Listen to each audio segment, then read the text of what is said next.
Guys,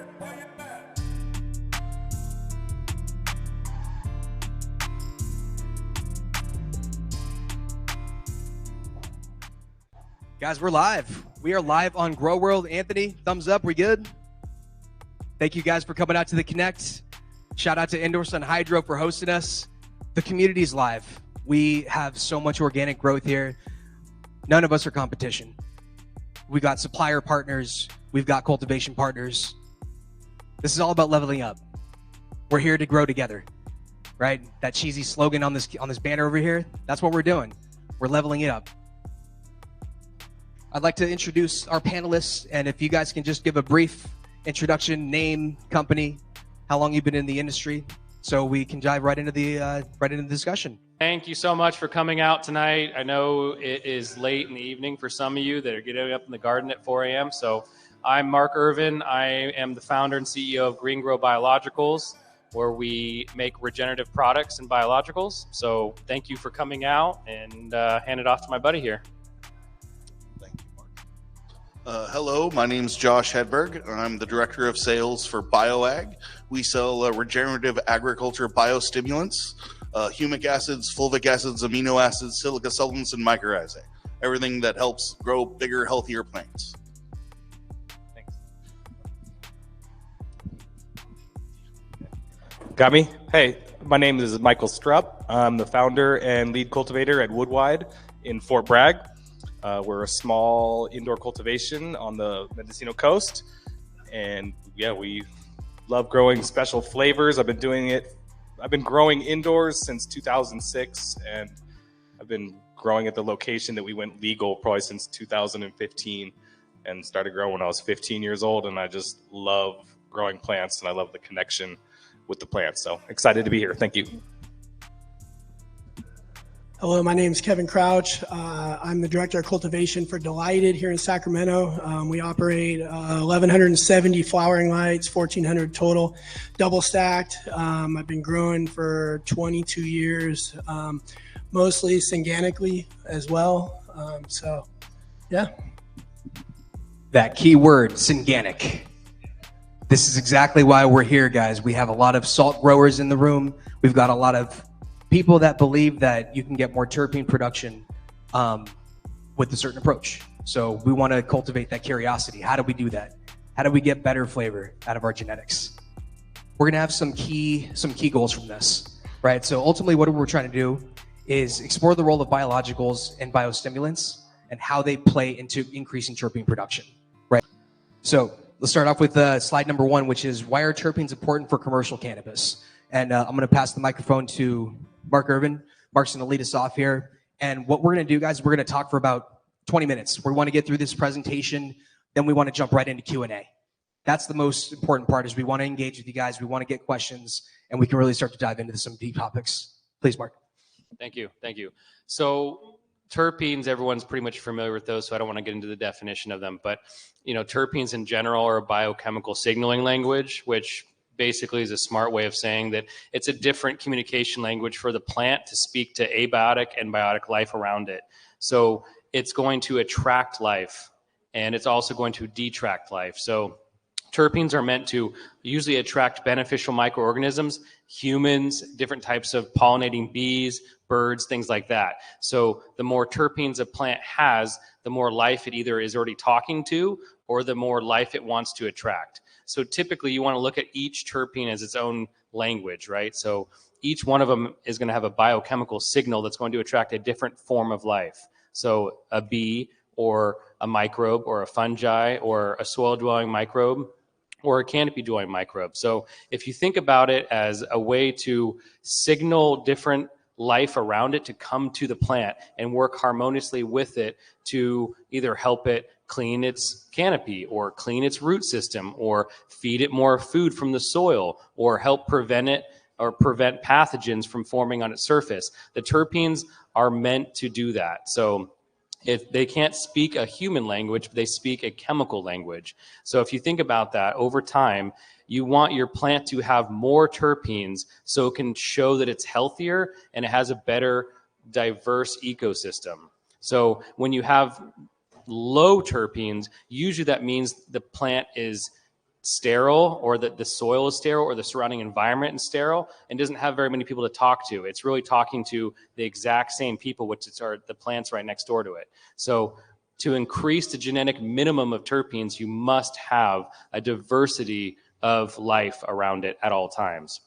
Now, you can still grow a plant, you can still get all the cannabinoids you want out of it, but your terpenes are never going to hit its genetic potential unless you're surrounding it with a plethora of life, both abiotic, biotic, macro, and micro life. So that's perfect recap, Mark. Thank you.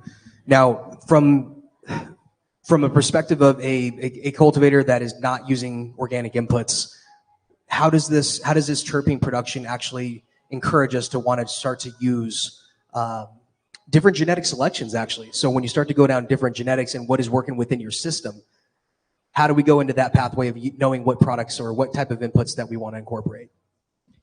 Yeah, I mean, when it comes to genetics, I mean, they're going to have different genetic minimums and different genetic maximums, but that's going to be the point where it ends, right? So it still all needs a diversity of life. It still all needs to communicate with multiple different species of life around it. So you can have one strain that has a genetic minimum of, say, maybe 1.25% terpenes and a maximum of maybe 4.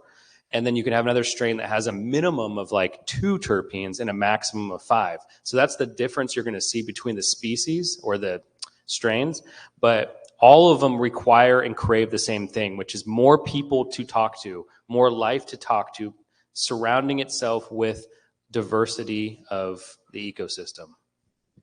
Thank you for that, Mark. And as we're looking at these 4 bullet points up here on the screen, what we're trying to do is really promote good products that taste great, have an awesome effect.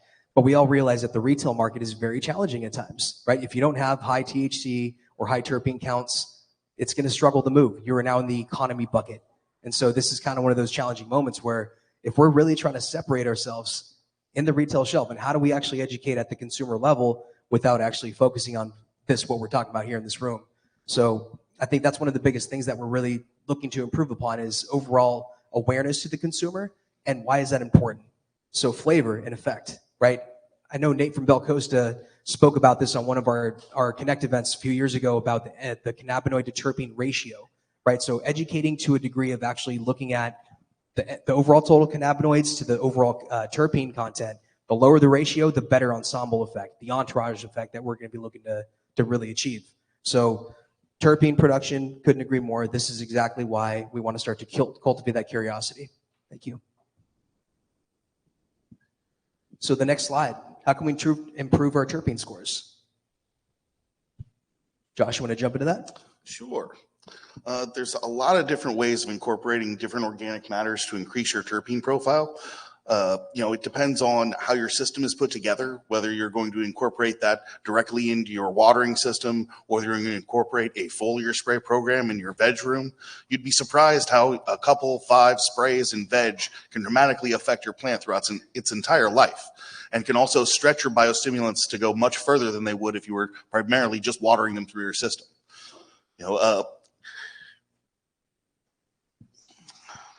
Sorry, I lost myself there. But primarily the 3 things that I find that add terpenes the easiest for most hydroponic or primary chemical growers are fulvic acids, mycorrhizae, and beneficial bacteria. Those seem to be the 3 that thrive the best and seem to go the furthest inside of those systems without creating the least amount of repercussions. There's a lot of good things, a lot of good compost teas that you can incorporate with organic or biosynthetic cultivation or Synganic cultivation, and it can add a lot more work to it. But just because your lines are clean doesn't mean you're producing a good or high quality product. You've just got clean lines. That doesn't mean you've got a high quality product coming out at the very end. And your terpene profile should matter to you as much as your THC. Why do people pay so much more to shop at a place like Whole Foods instead of buying it at Safeway? It's not because it's healthier for them, because it tastes better. That's why people are spending more money. That's why they're spending $6 on a tomato instead of 50 cents at the normal grocery store. It has nothing to do with, it was organically grown and I feel so much. No, it's all about the flavor. That's why people buy organic grown vegetables. Same with cannabis. I I think that's a great point, and that comes back to like shelf life too, right? So by increasing your terpene production, does that increase the shelf life, which means it's not going to oxidize as fast? Is that a byproduct of that? Absolutely. In fact, I'll let Mark speak a little bit more on that.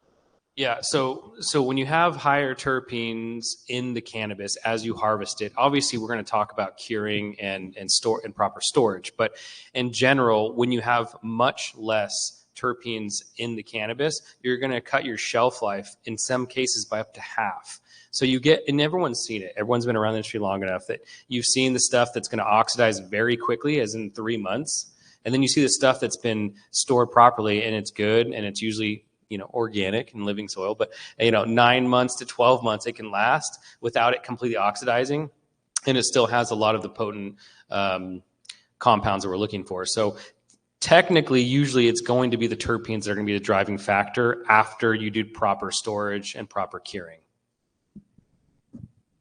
I have noticed that some of the really high terpene strains that test like 5, 6, 7%, that they will actually, it might be the extra moisture in there because of the terpenes, but they tend to amber up quicker and actually kind of look oxidized, even though they aren't, but not necessarily the most photogenic or the best for the legal market.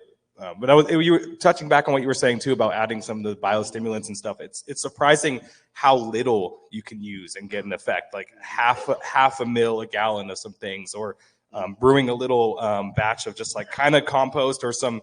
We've been doing a lot of fruit juices and dry juices and sugars, and just putting that in a bucket and not bubbling it, just putting it overnight in a bucket with a nice filter bag. And then just taking that 5-gallon bucket and dumping it into a 300-gallon reservoir and delivering that. And it's, you run something in afterwards if you're really worried about it. But I've never seen that really cause any problems. I'm not bubbling it.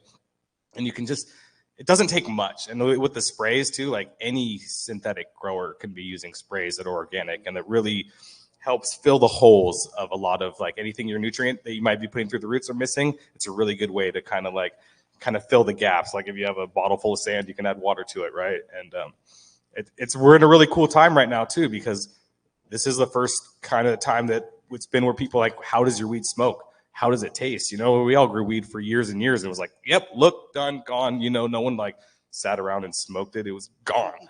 And I also want to give a little shout out to the Proper Joints team, because Adam and Paul have done a fantastic job of kind of standardizing how does it smoke. Yeah. And it's a baseline, guys. Like, got a lot of respect for how they do their process. And again, we're in a market right now that's extremely competitive.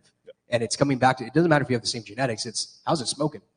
So 100%. And cannabis is so cool too, because as we're seeing, cannabis is a plant that creates terpenes that are so like the rainbow, right? Like there's peaches and apples and raspberries and blueberries and vegetal and herbal things and floral. And it's like, what? I mean, some apples have different flavors, but you don't find things like, nothing like cannabis that's like mocking so much of the natural world out there.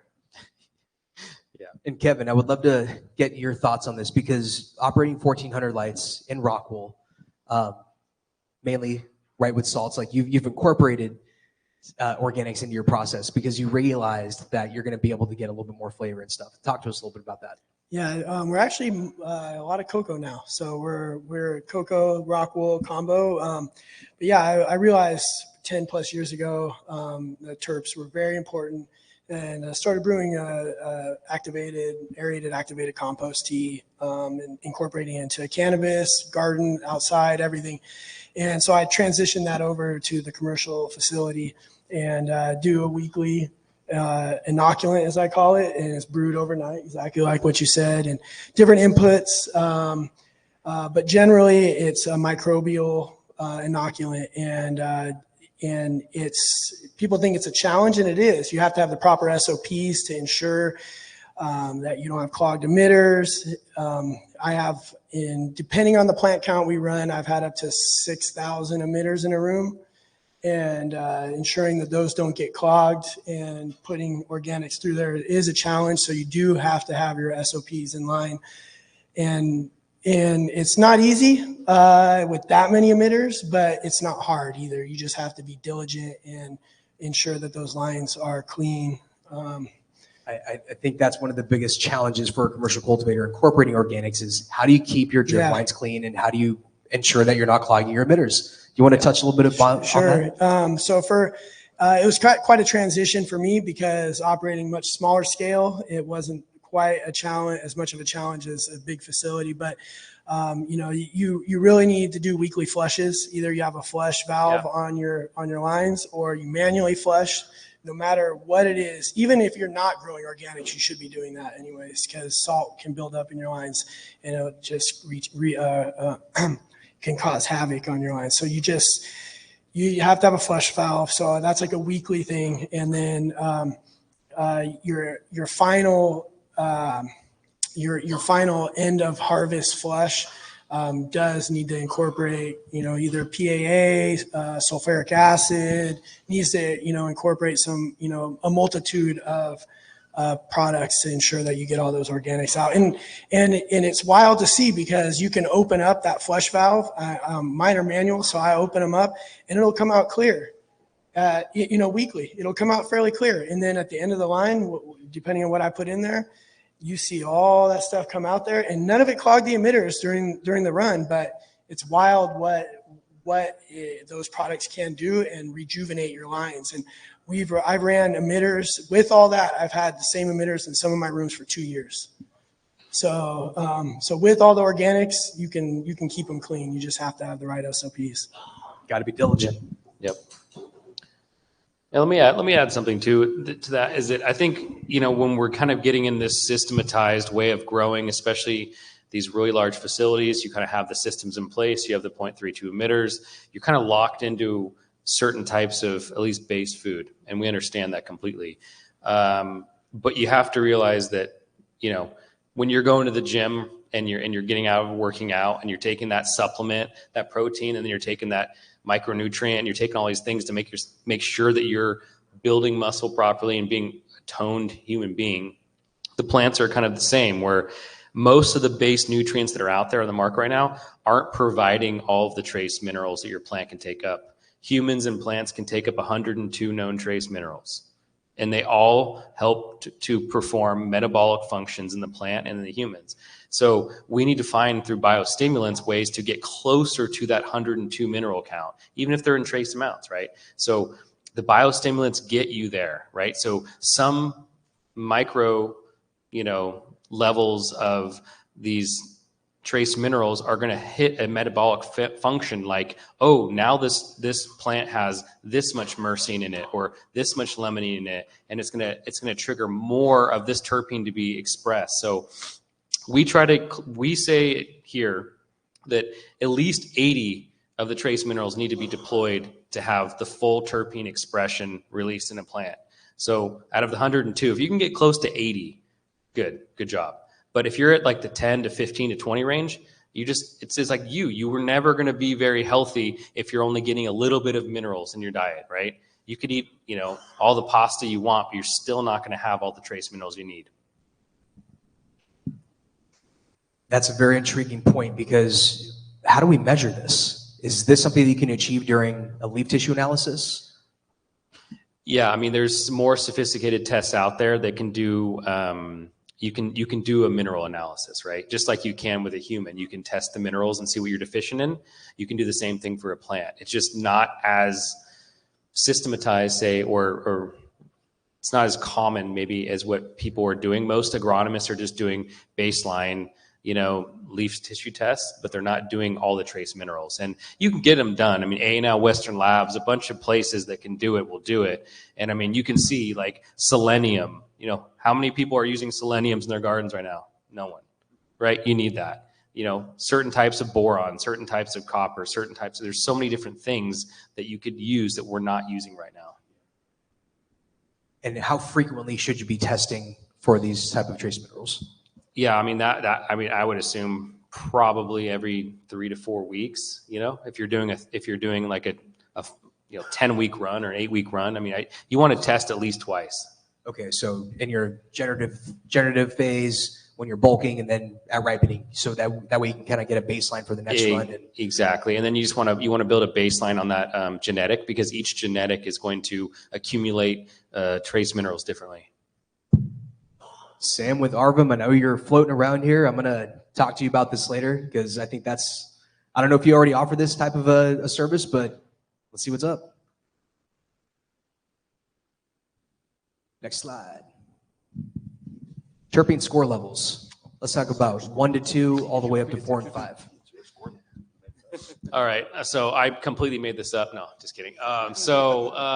Basically, I've obviously traveled the United States and the world looking at different types of commercial grows, different types of genetics, and I've come up with this scoring system that's, I think everyone's going to realize it's pretty straightforward. So basically, I grade things from to like okay to good, better, best, kind of scenario. So typically a genetic minimum for the plant is going to be between like 1 and 1.5. So if you're between 1 and 2% on the terpene scale, we're going to give you an a 2 to 3 is going to be like, okay, we're doing some Synganic. Maybe there's something else going on that we're noticing, or the genetic potential of the plant is much greater. So a 2 to 3 is getting good. For me, I like to, anyone I'm working with or consulting with, I want to see them get into like the high 2s or early 3s. And then we kind of say, okay, this is good. We're on the right path, so this is better, So between 3 and 4 is better. And the best or excellent is going to be 4 to 5. And we obviously have some test scores from farms we worked with that are going to be on the slideshow tonight, I think. We also have some of the farmers here that I've worked with in the past, so you can actually chat with them after the event and talk to them about, what practices they were putting into place. But the highest terpene scores that I've been working with lately has been 5.05%. And, that was on a Chocotina strain, kind of like, a little bit more of a sweeter, kind of earthier strain. But we also were getting really close with our pink certs, like 4.8, 4.9, 4.99, things like that. So, that's where I start going, there's nothing I can teach you, Padawan. You're good. So, I mean, if you're getting into the mid to upper 3s, I'm happy for you. I think that's great. I think that you're not going to see many people in the 4s unless they're either they're dialing in their biostimulants and biologicals, or they have a strain that's just a monster when it comes to genetic potential. Introduction of beneficial microbes. How does this play into that fact in increasing, right, your scores? I want to get out of the meh. How do we get to the great? This is an easy one. So let's look at the categories of microbes as a diagram on a plant, okay? You have canopy, you have soil or substrate, and then you have root zone. You need to hit them all. All the points on the dotted map, you have to hit them all. So the plant is going to release terpenes based upon who it's going to talk to. It needs someone at the root zone to help clean its roots. It's also going to tell microbes like, hey, I need you to give me some phosphorus. I need you to give me some trace minerals. In exchange for that, I'm going to give you a drop of sugar. That's how the relationship works. It's an economy. It's a capitalist economy in the soil, unfortunately. So when you give the plant everything it needs, like through a needle through the vein, like you're going to do through like a chelated mineral salt, sometimes the microbes need more encouragement, or the plant needs more encouragement because it doesn't want to pay the microbes for something it's already getting, right? So you want to make sure that you're constantly giving it a good dose of root colonizing microbes, because 10 to 1, some of you guys are using hypochlorous acid. I'm not going to point out anyone names, but that's going to torch your microbes over time. So you're going to want to make sure that you're implementing those at least once a week if you can, or at least every other week. The soil-based or cocoa-based microbes. We know that it's harder to form microbe associations in rock wool, but you still can. But I say most guys that are doing cocoa, you can be applying microbes, including mycorrhiza, mycelium, streptomyces, trichoderma, those types of things can be deployed in cocoa to just help at least elicit the response from the plant. Even if it's not doing the desired effect that it normally would do in nature, as long as the plant is reaching, the communication signaling language to the microbes, it's going to release more terpenes. And then from there, we move up to the canopy. I highly recommend people, even just as an IPM, as a preventative, to spray the canopy with microbes such as streptomyces, different types of bacillus, thuringiensis, right? Bacillus thuringiensis. All those types of things are going to be a canopy-dwelling microbe, and it's going to help prevent, mold, mildew, botrytis, things like that, but it's also going to signal the plant to release more terpenes. Kevin, I'm going to tap into this because I believe that when you and Mark started collaborating on a certain product, it was out of a specific need, right? Because tell us a little bit about that experience. Yeah, so putting all those microbes through my lines, the carrier can be a problem. And so a lot of companies will have a talc, can be a zeolite, it can be different carriers that they cut the microbes with. And I was nervous about those going through my lines. So talking to Mark and Kevin as well, we actually put together something that uses a lactose carrier, which is a microbe food, and can go through the lines completely soluble. There's no carrier stuck in your Netafim filters, nothing like that. So that was a big need for me because I didn't want that looming over me. I'm going to clog emitters every week. So so the carrier was really important. And so, shout out to Kevin and Mark. They carry a product called AgPro 360. That's a lactose carrier. And I use it, and it's a great product. It's completely soluble. And that was the big need for me. I just want to point out how the collaboration, how Mark, you were being receptive. Kevin, you teed it up for that collaboration. Like you literally just created a whole product line based on that need and that concern as you've been running these 1400 lights. So that's cool. Yeah, my weekly I would, and it would go through the lines, but just that being cautious, I would filter it out. So I took a mesh filter and I would filter out the zeolite, just so I'd feel better and sleep at night, sleep every night, Yeah. Yep.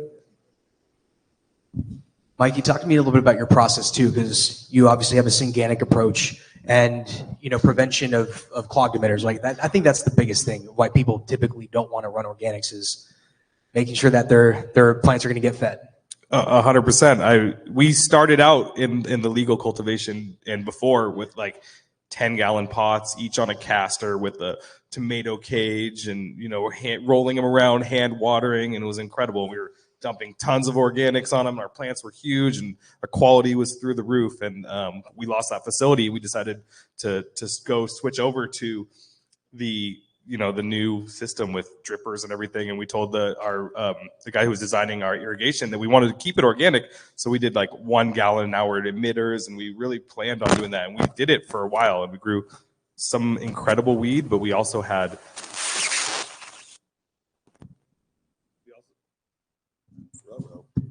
I think I'm back.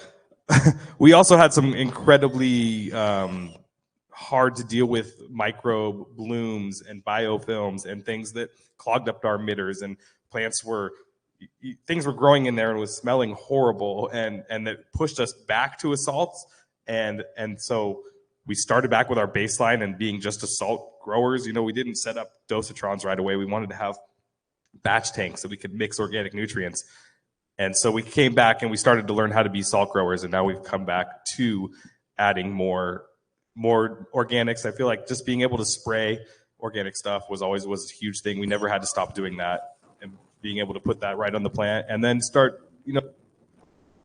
the little, like we call them, like the little Gucci touches, just the little things that you can do that just change your plant and your style from what you're doing. And a lot of it's even like signaling. It's not so much that you're even giving the plant everything that it needs. Some of that stuff might be there, but you're almost giving it a signal to like, hey, switch your metabolism right now into sort of this, like, oh, kick it. You don't need so much phosphorus. Let's do a little potassium signaling, right? And I've been using some of that Organics Alive stuff, which actually runs through the drippers really nice and at way lower doses, and just kind of as a finishing product. So lowering my salts and then finishing with like a little 0-10 at the end, which has been I've seen really crazy results with just the overall quality and especially the look of the flower has really come out a lot different. Out of curiosity, are you flushing all the way down to 0 EC, or do you just taper down? No, we don't go down to 0 EC. We've seen problems when doing that, right? And the thing that we've been trying to, the white ash thing is one of the things I've gotten to people say, oh, we really love your flower, but it maybe doesn't burn the whitest ash all the time. So been chasing that a little bit and trying different things. I think this last time we did a bunch of a lot of calcium at the end. But I think it's really just giving your plants enough, like what we were talking about, like the osmotic pressure, right? Of just like, if you're just giving fresh water to your plant, you start messing up how the water flows through your plant. With the osmotic, it has the plant has a higher osmotic or lower osmotic potential. So it's like almost pulling the water the wrong way, and the nutrients on your plant it'll balance out. But you really need to, like, I think, just taper down the FERT, give it what it really needs. And a lot of people are growing 3.0 till the very last day, and people say their weed tastes great and they love it and it smokes amazing. And so now we're talking about post-production, right? Are you drying and curing properly? And Kev, I think that what do you guys do? Do you guys go all the way down to, or taper down to like what, 1.8 or so? Yeah. We've messed around with it a lot over the last couple of years, and typically right around what you just said, 2. We've messed around with 3, and honestly, they're relatively the same. And I keep the organic tea all the way through the end, pretty much the week before harvest. So I keep those weekly inoculants going, and I feel like that's important, particularly like what you said towards the end. I do think it helps kind of jump those terps. And that's thank you for answering that, guys. Like, that's kind of what I'm leading into, is the white ash topic, right? It's something that does it. I'll put it this way: it's very challenging, right? Because I've smoked a lot of stuff that has some salt and pepper ash, and it's super smooth. I've smoked some stuff with dark ash. I'm not going to say it was the greatest, but it wasn't as harsh as I would expect it to be. So does adding in any sort of organics also play a part into the smoothness of that smoke? Yes, absolutely.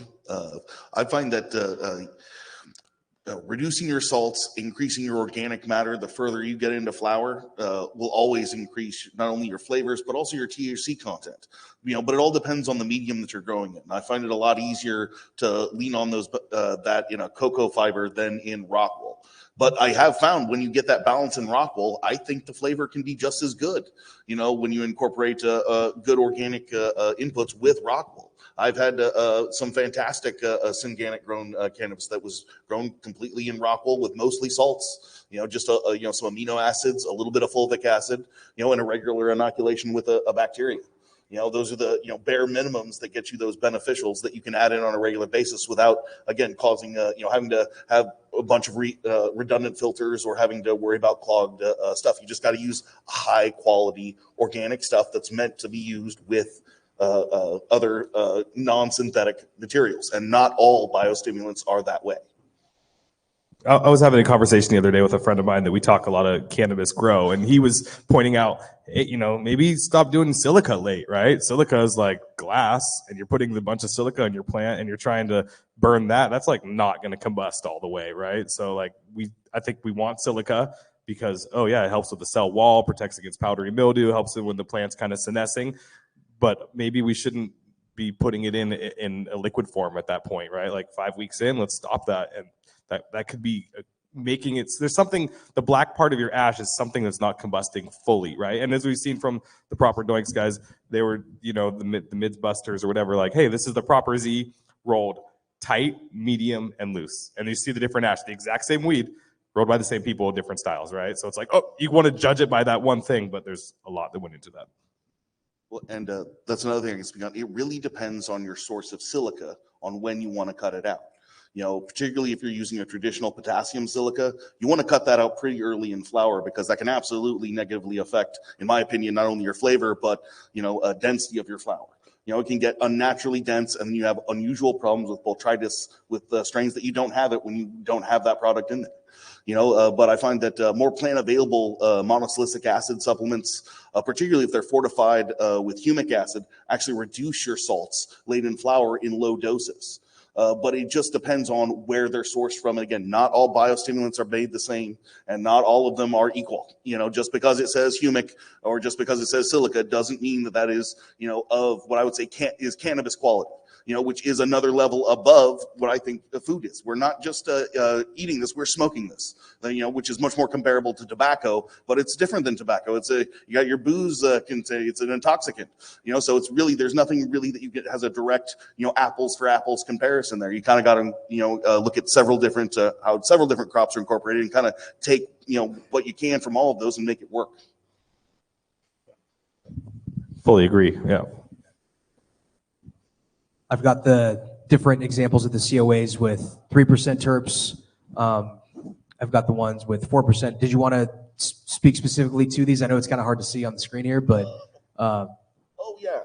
This is from a organic garden in Portland called Proof Cultivar. I've been working with them for a little over a year now, and when they approached me, they were really struggling. The heavy metal tests had just been incorporated into Oregon, and they were a mostly living soil garden. They had started off synthetic and then transitioned into several different organic methods, and they were hurting. And they had a lot of problems with fungus, a lot of problems with bugs. So I got them hooked up with a new higher quality soil from a soil company called Organic Matters, and I switched them over to a biostimulant line with BioAg. And we completely, they completely turned around their garden. They're now doing better than they ever have with surpluses, and their overall terpene profiles have gone up exponentially across the board. And shout out to Jeremy Plum. He's a beautiful human, co-founder of Proof Cultivar. Really cool that you guys got a chance to get them to that particular level where they're at. Yeah, they're great guys out there. Really, biostimulants will do a lot for you, but really you're the one that's doing the hard work. Knowing your plants, knowing your garden. You can throw a lot of stuff at the wall until it sticks, or you can, really, stick to the science and follow it, and it'll take you everywhere you need to go. But this test here particularly was 4%. I believe so. Yeah, this is one of the ones. This is 1 year's one. Yeah, well, there's a couple of them on there. From Green Synergy. Oh, Green Synergy Farms. Yeah, so. And Proof is the peanut butter breath and the sunshine line. Okay, yeah, there's the peanut butter breath and sunshine line. So yeah, I mean, we have those ones. We have, I think, Pink Cert's another one. But so Green Synergy Farms is run by Dan Lovis, who's actually here tonight. So if you guys want to talk to him, we call him Ninja Dan because he used to be like a ninja instructor. And he's really good at what he does. He's been growing and winning awards for cannabis for 25, 30 years now. And so he's doing all these strains he's coming out with every single time he knocks out of the park. He is doing some extra curricular stuff, like we're adding a lot more mycelium to his beds.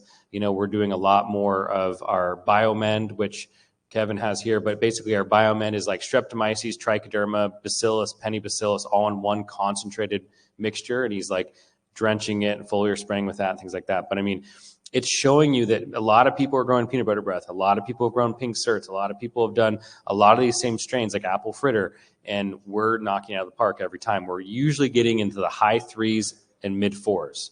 And we just wanted to at least show that we have 15 or 20 farms that we could have put up here for terpene scores. I didn't want to bore you guys to death with all that. I just wanted you to get the picture that we will get you more and more and more higher and higher for the terpenes, so that I'm not disappointed in you. Hey, Mark, I was examining the terpene production levels a little bit deeper. It looked like in all 4 of these first COAs, limonene happened to be the top terpene in these results. Is there a correlation to like limonene or more citrus forward terpenes having a higher representation on the scores? Yeah, I mean, vitamin C, no. It goes back to what I'm talking about though, again, is it a lot of times we're looking at what is in your water, right? So a lot of people are on city water. So let's talk about well water. So sometimes well water is going to have a different diversity of trace minerals in it, and that's going to help pull out a different expression of a terpene or signal the plant to release a little bit more of the terpene that maybe is not as common in other parts of the country, right? And the only difference is that that water contained spring water. It was a well water from a spring where there was different minerals combined in that water that the plant was getting fed all the time. Or we were doing a lot of biostimulants that had a lot of those 102 different trace minerals, and it helped express that extra terpene, right? That's why you're seeing that, because that's all from the same farm on spring water, and then we're doing obviously what we're trying to do. Yeah, all of Proof Cultivar's water is straight tap water, but they're growing in a living soil. But I also wanted to mention, I don't think it was up there, that their highest score that they had on a regular basis is the Sunshine Lime, which was 4.3% terps. I believe that tested at 35.6 THC. I think that's their record for terps and THC. Oh, this is the 5%. Is this the Chocotina? Yeah. Yes, it is. Okay, yeah. So Dan Lovis obviously did the Chocotina as well, and you guys can talk to him tonight if you want to. That one we were just flabbergasted by, because we were like, we thought it was kind of come in at like high 3s, low 4s, and we did a couple tests just to kind of make sure that there wasn't some type of weird goof up. I think we sent it in 3 times. I think Dan can confirm that for me. But yeah, I mean, it was like 5.01, 5.05, and we're just like, what is going on here? I mean, it smells great. It tastes great. When you open up a jar of it, this whole entire room would be like, what the shit? But it's, again, certain strains are going to have a genetic maximum and a genetic minimum. So you might not get a, East Coast sour diesel that's going to hit 5.05, but you might get a strain like this that's going to knock you out of the park. And it's kind of more candy, right? This one has a little bit more candy to it. Some of these strains have a little bit of a purple influence to them. So, yeah.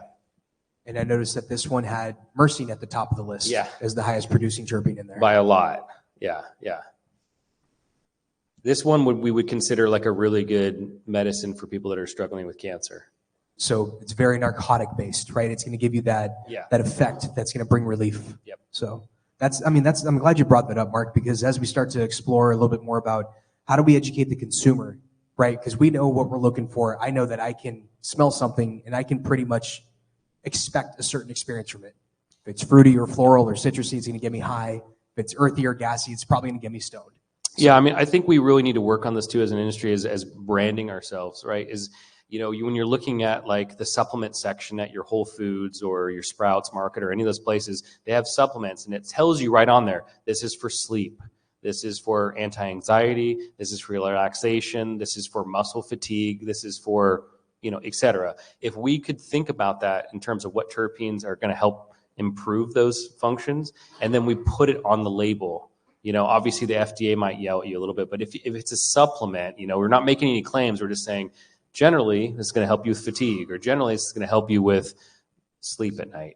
I think that's a big one, sleep, right? Yeah. I think that's one of the biggest things. My parents are in the audience here, and they're always asking me, like, what do I need? Like, what's a good profile? What should we be trying to help me sleep?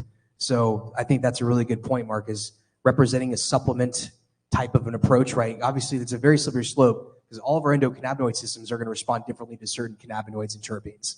We all know that, but it's more about how do you guide the principle of this is how this should be able to represent that effect?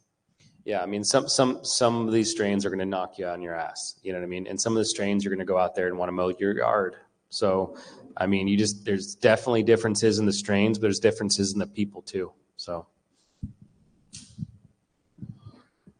Okay, this is some data that was given to me by my friend James at Proof Cultivar, and this is a year-by-year mapping of THC and terpene profiles from their beginning up until now. And it shows the different methods that they tried. The first one they were in cocoa using synthetic salts. They then transitioned over to a common commercial way of getting there, just a soilless mix amended with an organic pre-mix, and they were watering with BioBiz fertilizers. And then after that, they started using a professionally made living soil. I believe it's from Kiss Organics. And then they were supplementing that with sulfates and organic top dressing.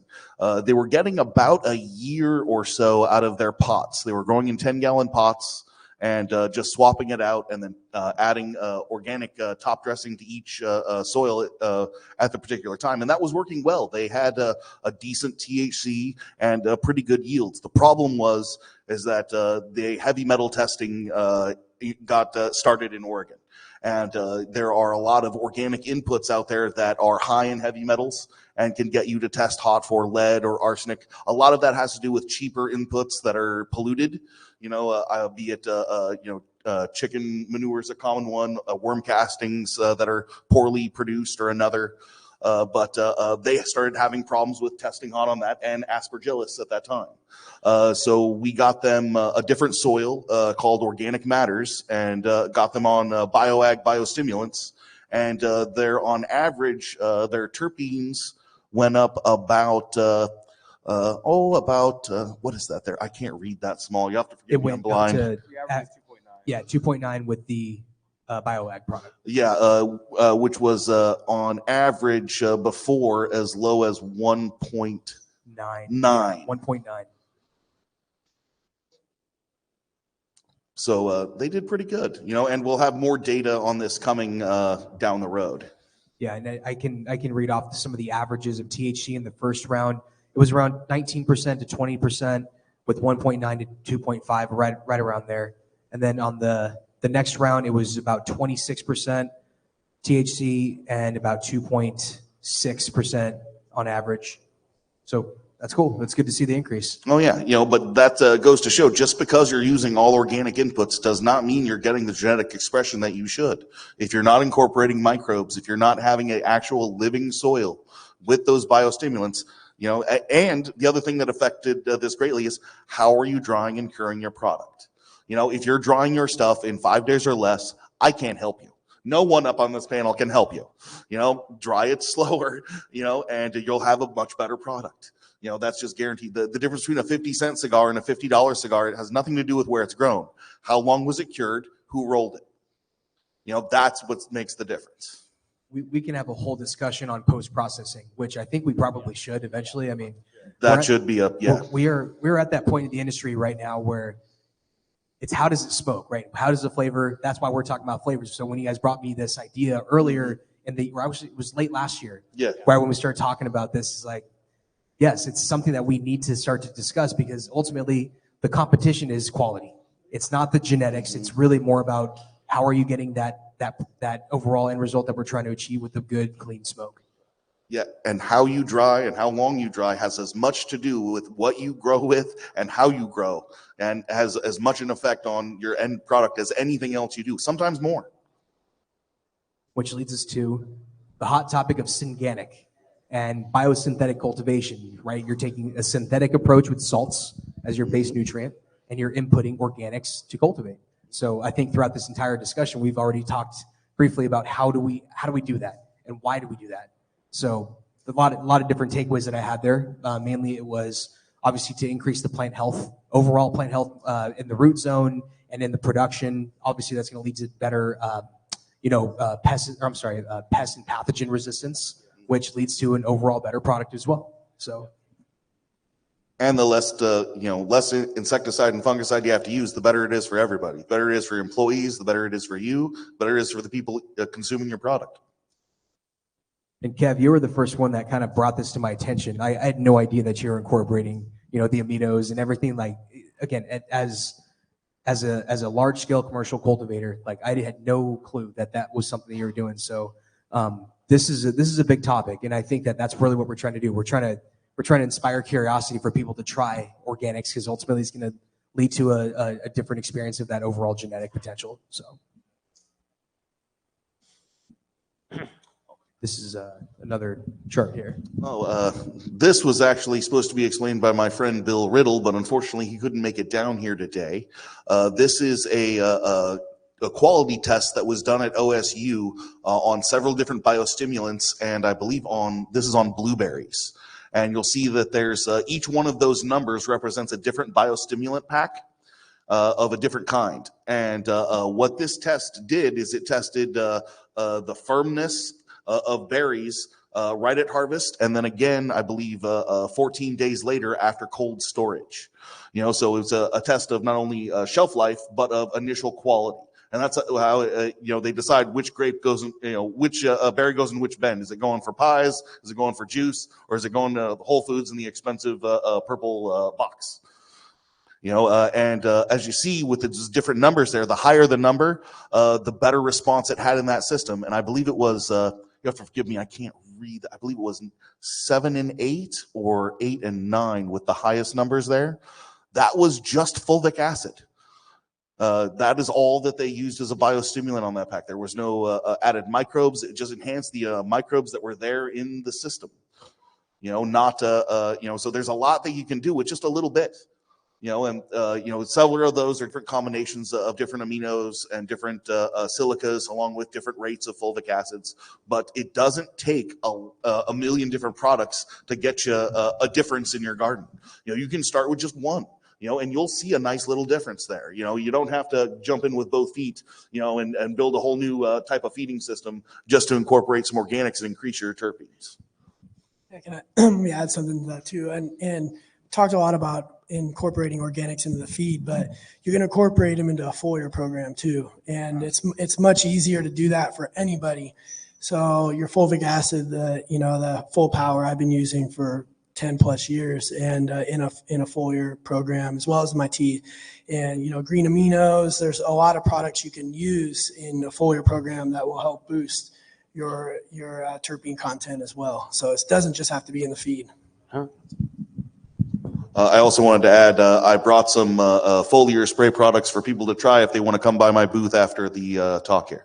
Appreciate that. And what you were saying too, you can add one thing at a time. It's probably best to add one thing at a time too, because you start adding a million things and you don't know which is the one that did it. So like if you're going from 0, don't go from 0 to 10, go from 0 to 1. And if you like it, then wow, okay, and we add something else to it, right? And then because otherwise we don't know what we're doing, right? And like it was like, oh, this bro science and stuff. You're like, we've done a lot of this by feel. And now that we're becoming commercial growers, we have the berry guys, they have numbers. We have to learn how to run more scientific studies and how to really quantify what we're doing and be able to quantify and qualify. Yeah, keep track. You cannot manage without measurements. Yeah. Yeah. One of the last things I would add, and we kind of touched on a little bit, is again, you have to use and incorporate biostimulants and biologicals in your facility the way that your facility is set up. No one's asking you to completely change everything. So that could mean, you have to incorporate biologicals when you're soaking your cubes, right? So you could rehydrate your cubes if you're using like a Grodan or something like that. You can rehydrate it in water with biostimulants, or you can rehydrate it in water that has biologicals in it, right? So that could be a starting point. Or you could take baby steps. Like you said, we could do a foliar spray. We can use one biological and do a foliar spray once a week and test and write down the results and see what happened. We can take a biostimulant and do a foliar spray, say amino acids or different types of seaweed extracts and things like that, humic fulvic acids, right? So one at a time. And you can also do it through the irrigation system, depending on what you want to do. So you can start each one of those depending on how your facility is set up. But in my opinion, if you can't do it through your drip emitters, just because you just don't want to try it, you don't want to fuss with it, whatever, we're going to go to foliar, or we're going to go to soaking our media with that. That's where we're going to start. Mark, I know that you want to talk to every single person that wants to reach out and say, how the hell do I start with this type of a process? Is there a recipe or something that, if I wanted to start to incorporate organics, where do I go? Yeah, I mean, I like to start with the truly soluble organic biologicals that we're already selling to the largest ag companies in the world. So usually the first thing that comes to me is people are saying, well, I don't know if I can afford the biologicals. Well, we're selling our biological powders that Kevin sells here. We're selling them to Wonderful Pistachios. We're selling them to, some types of Gallo wineries. We're selling them to different types of like apple orchards and stuff. And if they can afford them per acre, you guys can afford them too.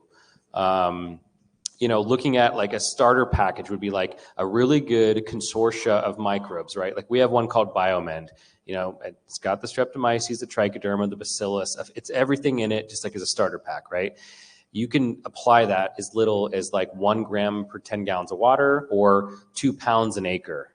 So if you're an outdoor guy or a greenhouse, 2 pounds an acre. If you're an indoor guy, maybe, 1 gram per 10 gallons, or you can put it in your dosatron differently. But that would be a very baby starting step just to getting a weekly dose of a good soluble source of bacteria. That's a very low amount. Yeah, did you hear what he said? 1 gram per 10 gallons of water? Yeah. It's nothing. Which leads us into the audience poll. So this is also, we're going to announce another raffle winner. So I'm going to need a drum roll in a moment here. So the question is, which production environment, organic versus synthetic, is prone to more diseases? By raise of hands, synthetic or organic is prone to more diseases. Raise your hand if you think synthetic is going to be prone to more diseases. How about organic? All right. We've got a few. We've got a few people that think that organic might be prone to more diseases. Well, so it's always like a let's wait and see kind of thing, especially when it comes to organics, because the quality of the inputs can dictate the quality of the outputs. So if you're going and getting a very cheap organic product or a product that was just thrown together cheaply, like I like to use the word dog shit compost, right? So a lot of people go, oh yeah, I have compost in my soil, or I go in and bought compost, and it came from the municipal waste company. So what they're doing is they're picking up that green bin that you secretly throw your dog's crap in, and they're going and making compost out of it, along with your lawn clippings that you sprayed Roundup on and everything else, right? So that compost, even though it's organic and it kind of has microbes in it, can also have pathogens in it, right? Also, the same thing goes to, I'm not a fan of manure. Everyone who knows me knows I'm not a fan of manure, because usually people are using cow manure and they're saying, oh, look at this organic stuff. It's amazing and it has microbes. Cool. But it also has root rot microbes in it if it's not been properly seasoned correctly, right? It also has other types of things, like it could have some water mold in it, like pythium and things like that in it. So again, how the microbes are developed, how the nutrients are made is important. And people that have really bad experiences with organics is usually because there's either a contamination in the product that they were using, or they didn't do something correctly. Thank you for that. Drum roll, please. We're going to get a winner of $1,000 worth of product from BioAg and GreenGro. How about Tim Payton? We got Tim? Is that you, Tim? Yes, sir. Congratulations. You just won $1,000 worth of BioAg and GreenGro product. Thank you, sir. Amazing. All right, we're going to keep going here. Basically, it's going into what Mark was saying about nature hates a sterile environment. Even in space, microbes can live. If you have a 100% sterile garden, you're just going to be breeding a disease that eventually you're not going to be able to cure. It's the same thing that happened in hospitals. There's a reason why they don't let them use peroxide or antibacterial soap on everything anymore. Because it breeds diseases that we can't cure. If you have a completely sterile garden long enough, eventually you're going to have a disease or a powdery mildew or something that is going to make it so your garden's going to die. Simply incorporating organic material can prevent that. Thank you, sir. All right, one more audience poll. Is it cheaper per plant to do synthetic production or organic production? By raise of hands, synthetic production is cheaper. All right, we got about half. Now, how about organic production? Raise of hands. Not very many, guys. Let's touch on this. It depends. So I know we've been doing this for a while, and the cannabis market likes to do the indoor, right? But when we start getting the next 10 years into cannabis, we're going to start seeing a lot of the permitting from the Department of Food and Agriculture start shifting you guys into more of a zoned ag area and maybe more of a lit greenhouse or controlled environment. And it's just over time going to get that way. The reason why I say that is because I've seen other industries go that way. I've also seen how California is handling energy demand and how California is looking at sustainability and wastewater runoff and how municipalities deal with wastewater runoff. So I would say my prediction, and you guys can all hold me accountable in 10 years if you remember, is that the CDFA in California is going to force everyone to eventually go to more sustainable growing ag zoned areas, right? Because the wastewater that's coming off and the electricity that these indoor facilities are creating are not going to be looked at well once California adopts all their 2030 agenda. So I would say that if you look at any industry that does ag and does high value crops, they're all moving, or they have already moved to a greenhouse style facility that is enclosed, that is climate controlled, that is all that stuff, right? But it's definitely the way that the ag industry is going to take this industry over time, my humble opinion. So that's why I think that if you go to an organic approach in a greenhouse facility, it's always going to be over time cheaper than a synthetic. So that means they're going to consider us ag at some point? Yeah, absolutely. Someday. But I worked with a garden in Bend, Oregon, and they crunch their numbers. They do a natural greenhouse without light assist, and their cost for their medium and fertilizer per pound is about $36 a pound. And that's their medium and their fertilizer. That doesn't cover labor, that doesn't cover drying, that doesn't care what electricity or water they use. But try to calculate how much that rock wool and that PK is costing you per pound to create that pound. I bet you it's a lot higher than that. Yeah, and we're not sitting up here saying that you need to stop growing the way you're growing at all. We're just saying that if we trend every industry over time, are we going with the trend or are we trying to go against the trend? And we are ag. We already know we're ag, but the industry is going to, and maybe we're going to be regulated into the full ag market over time. So looking at what's happened to the grape industry, the hops industry, all those types of industries, we're going to be similar to them over time, and we're going to be regulated as such. And so, I would say that there's always looking in the horizon. If you're going to keep your business going for 10, 20, 30 years, you have to keep looking at what the next regulatory piece is going to be. And to do that, you need to talk to the CDFA, because you guys are all ag. You're already licensed by the CDFA. And I would ask them, and I'd highly recommend every year being a part of your business plan to talk to the CDFA about what regulatory things are coming down the pipeline for your business.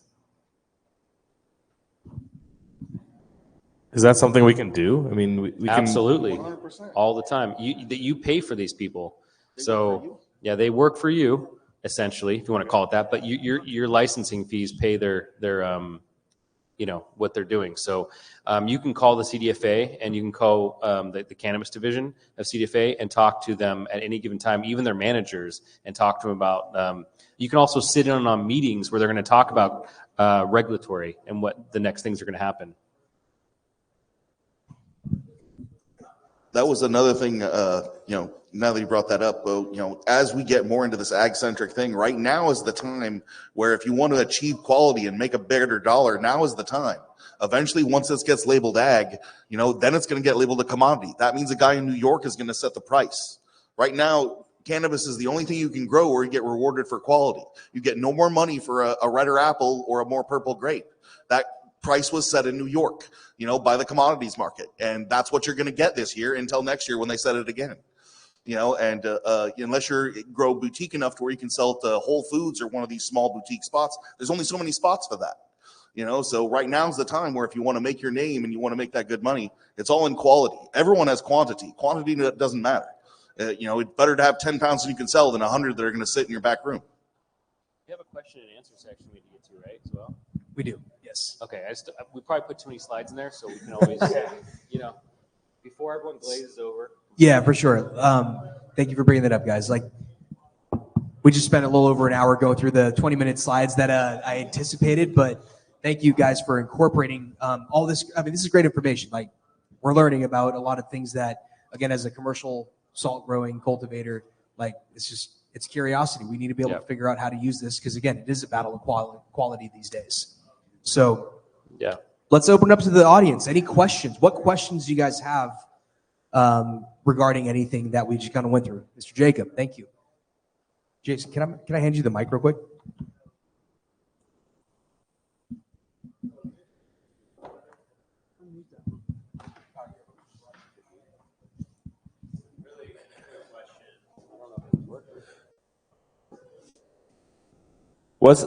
There we go. Jacob Nelson, North Country Farms. What's the give and take in quality versus quantity when you're talking organics versus synthetic growing?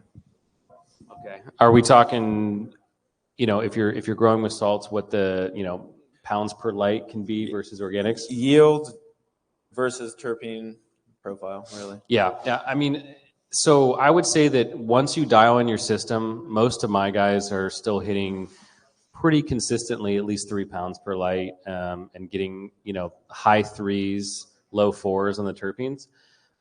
It does take time. It does take, having that notebook where you're writing down the things that you changed and the genetics that you changed. Because a lot of people will say, well, I dialed in my room and I went from growing apple fritter, now I'm growing platinum cookies. And you're like, okay, well, there might be some changes now we have to make. So, to get that same yield, that same terpene score, all that kind of stuff. So I would say that it's very possible with a Synganic approach, which I like the best, to get the best of both worlds.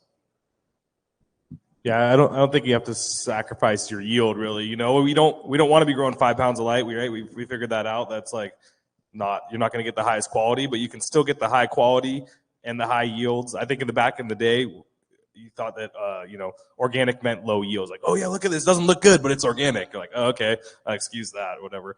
But I think if you're growing in like the beds, you lose a little bit of the ability to do more of the irrigation strategies that we're also familiar with these days, and the steering.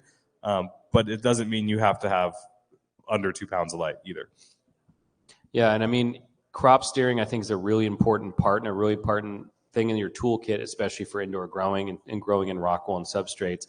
And I think the one difference of just changing our mindset a little bit on the living soil is unfortunately taking the control out of your hands. So if you are a person that really wants to control the drybacks and you want to control the crop steering, which I think is important for some people and some strains and some facilities specifically, I would say that living soil or those types is not for you, because living soil is going to be the microbes kind of dictating with the plant when it's going to be fed, what it's going to be getting, right? So you're not going to have the exact same runoff. You can't really predict your runoff the same way. So it's just a different way of growing that I think that you have to be mentally prepared for.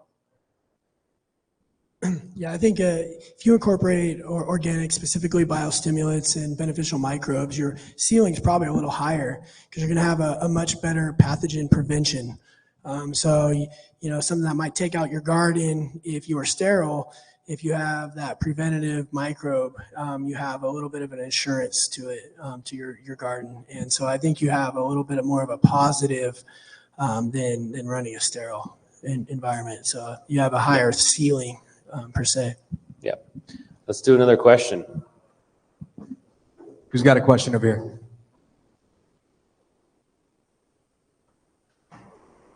We got one here. Name and where you're from, sir.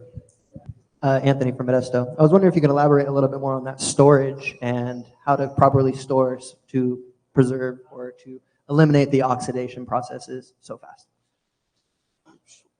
Kevin, you want to do that? Proper storage? Proper storage and proper preventing oxidation. For flour? Well, I mean, you want to obviously be fairly cold.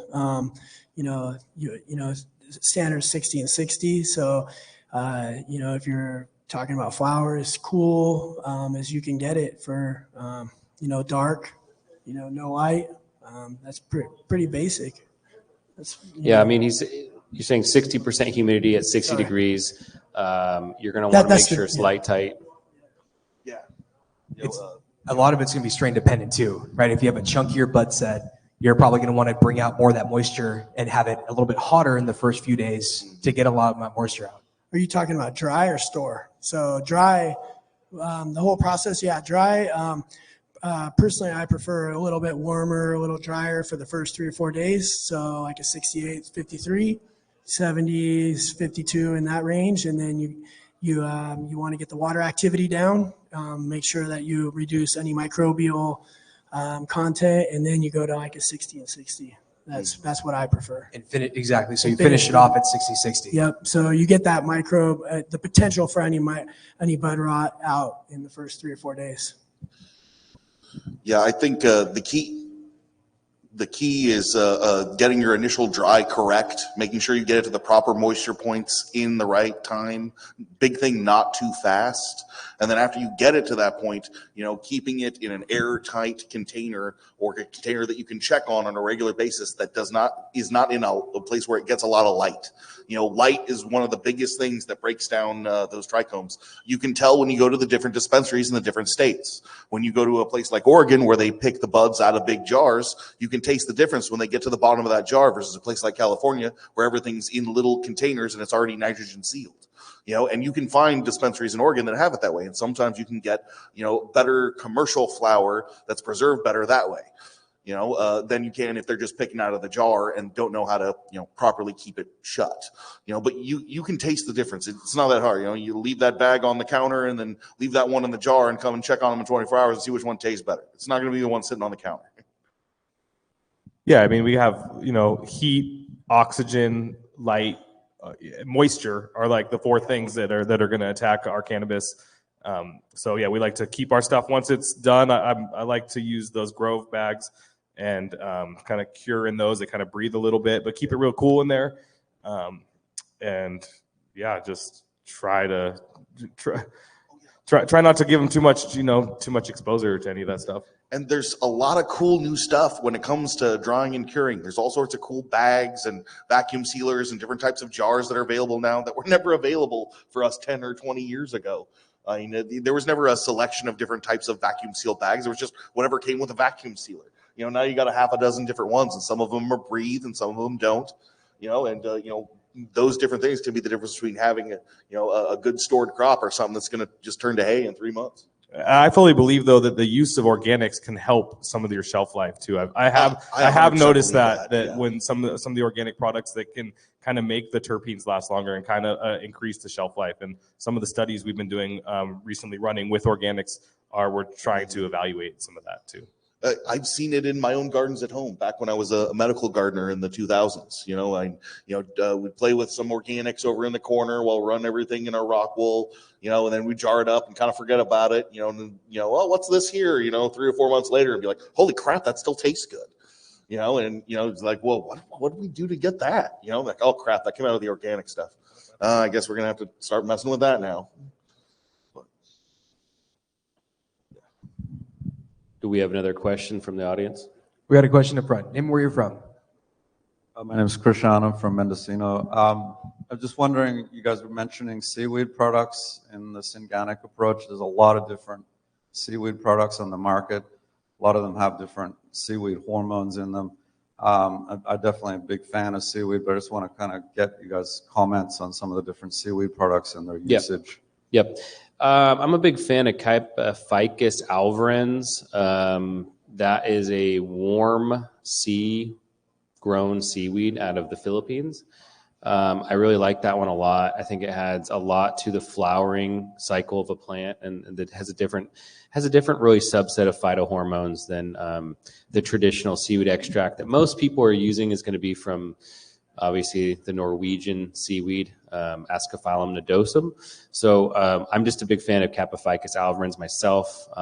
It's also interestingly used in the high-end cooking and culinary industry for carrageenan. So it's a thickening agent for like puddings and stuff, but it is really good stuff. So, I would say that making sure that we have a diversity of seaweeds is an important biostimulant strategy, right? So if you're just using one seaweed, okay, fine, that's good. It's a good start. But I mean, there's so many different beautiful seaweeds out there that you can use, we like to use a red seaweed and we like to use the green at the same time. And there's also a really, really cool one I've been having a hard time getting, but it's a blue seaweed out of the south of Chile that I recommend as well. With seaweed, one of the big things that you want to do is you want to make sure that you source it properly. Seaweed is one of those products that if you get a cheaper or a contaminated version, it can be loaded with heavy metals and pollutants from the ocean, particularly arsenic and lead. I've dealt with a lot of gardens in Oregon, particularly in Washington, that were doing lots of foliar sprays with cheaper kelp products and ended up testing hot, usually for arsenic or lead.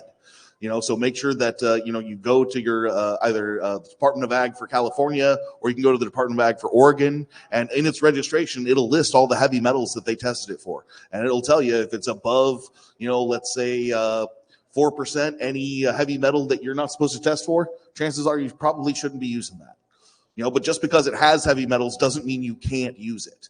It just means you have to be more strategic on how you use it, and you have to combine it with other things, particularly humic acid and fulvic acids, which remediate heavy metals and allow you to use different types of biostimulants that have more heavy metals and allow them to be remediated into the medium or into the stem instead of uptaked into the plant.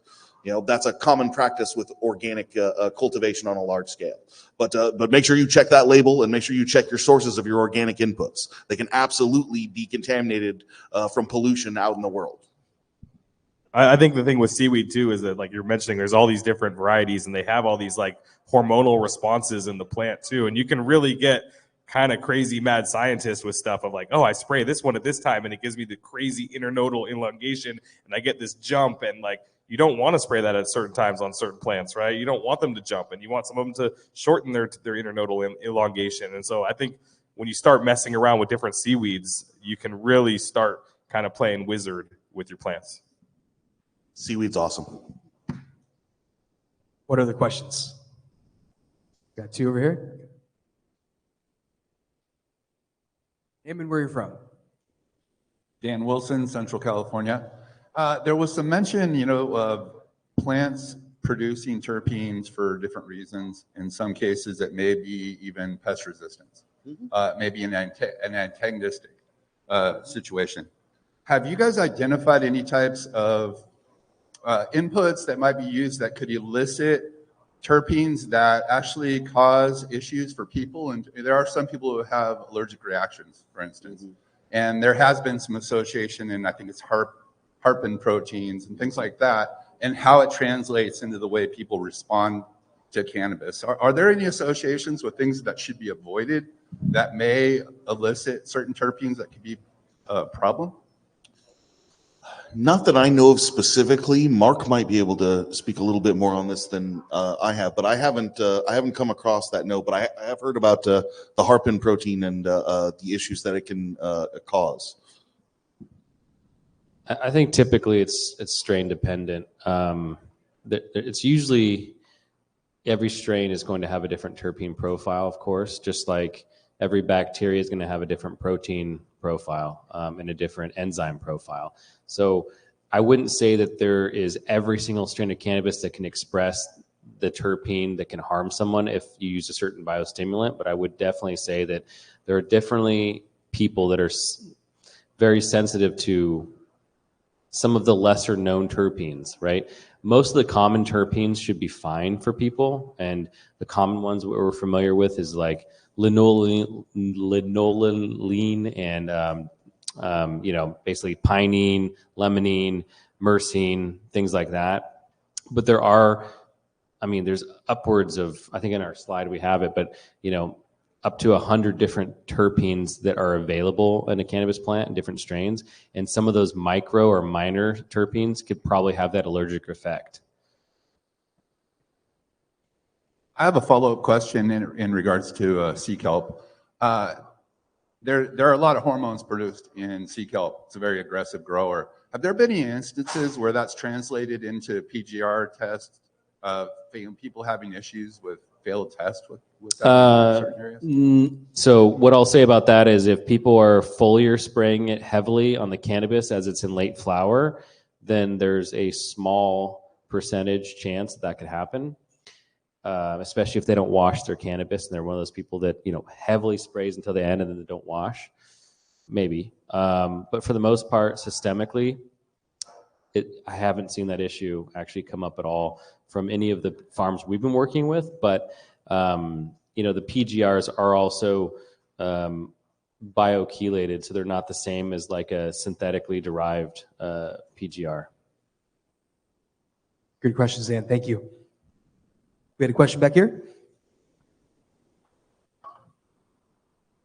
Clayton Lynch, Northern California. Two questions actually for the gentleman from BioAg. So you mentioned the remediation effects of fulvic and humic acids on heavy metals. Could you speak to that more?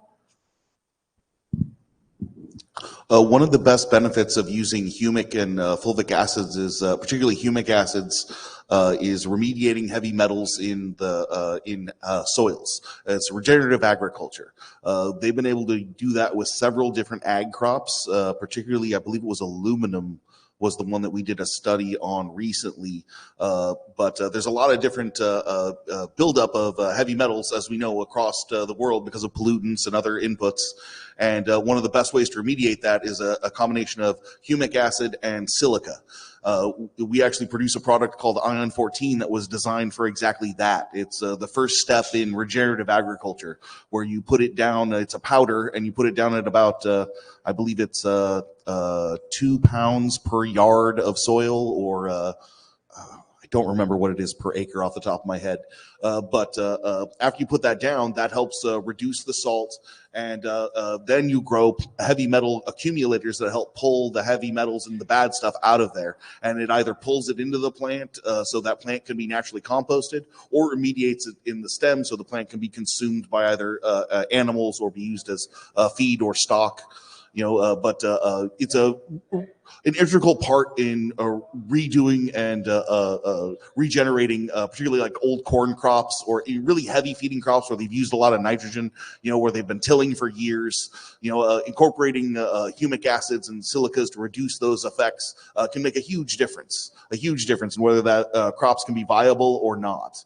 They have a lot of problems with some of these heavy metals accumulating with different fruit trees. Again, this is why I wanted my friend Bill Riddle here, who knows a little bit more about ag than I do, but I'm pretty sure it was apples that he was working with, where that the aluminum was accumulating so much that they had to throw away all the biggest, reddest apples off of the tree, off this particular type of apple. And they were able to reduce that by adding in both foliar spray and reducing the heavy metals in the root zone. But it just depends on, the depth of contamination, and, will dictate how far that'll actually take you. It's not a magic wand. It will not fix everything, but, it's a good place to start. And, once you can get the microbes to go in there, really, they do as good of a job cleaning up those salts and heavy metals as anything else. There's a lot of good beneficial bacteria that can be grown and can be purchased specifically for cleaning up salts and remediating large amounts of farmland.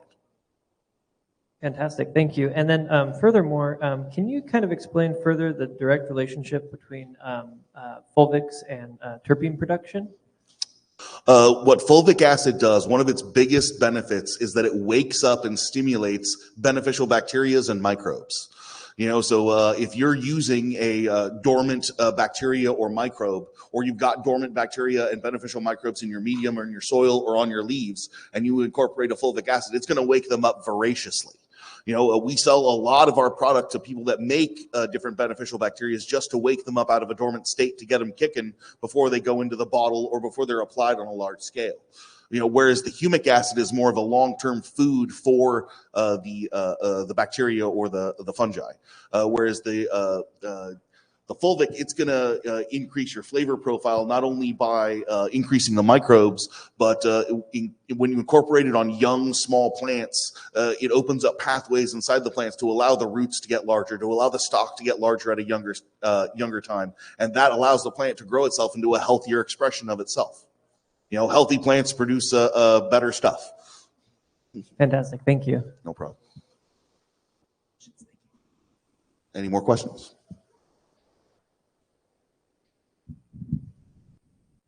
Anything else? One more. Hi, I'm Dan with Green Synergy. I just wanted to ask one question. Earlier you said with living soil you lose that control. Would you want to elaborate on that a little bit more, Mark? In terms of you're releasing control to the microbial community, which I like, right? I like to not overthink it and make sure. I feel like nature always kind of has it figured out more than we do, and we're trying to over control and micromanage things. But I understand completely why we do it from like an indoor commercial growing setting, because, we're using, media that needs to dry back and needs to dry out, and you need to test, the different types of runoff in the EC, and we're trying to control mineral balancing, right? In a living soil system, the microbes do all of that for you.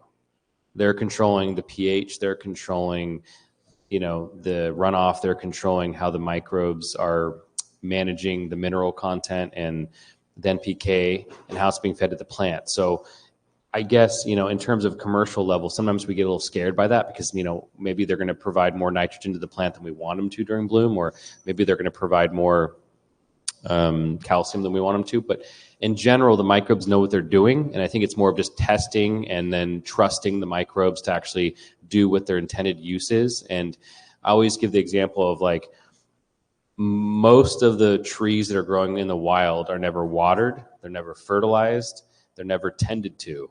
And yet there's grass growing all around them. The tree's growing abundantly. It probably has fruit on it.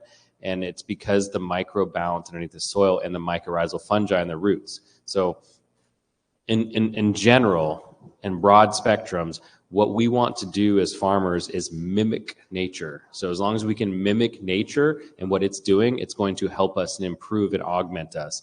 But if we're in an indoor environment that tends to be more sterile and we're crop steering with salts, that's where I'm talking about. There's more control there, where you can look at it from an app, and you can look at the levels of your EC, you can look at the levels of your ppms you're running.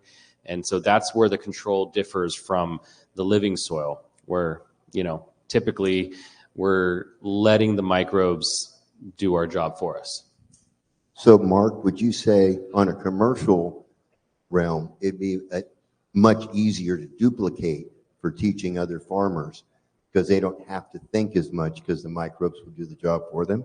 Yeah, I mean, like I said earlier, and I'm not going to force everyone to do my will, but I would say over time, moving people into a more regenerative agriculture technique is kind of what I'd like to see in the next 10 to 15 years. I'd also like to see, for training and SOPs and redundancies, creating a living system, a living organic system. For me, I can dial it in so that year after year after year, it's the same and it's teachable. And so if I lose 3 or 4 laborers that week, it's much easier to train them on the systems because I'm not making them pH test all the time. I'm not making them check runoff all the time. I'm not making them check EC all the time. It's only happening every other week or something. So more than anything, I'm just saying, oh, did you do a compost tea this week? Oh, check.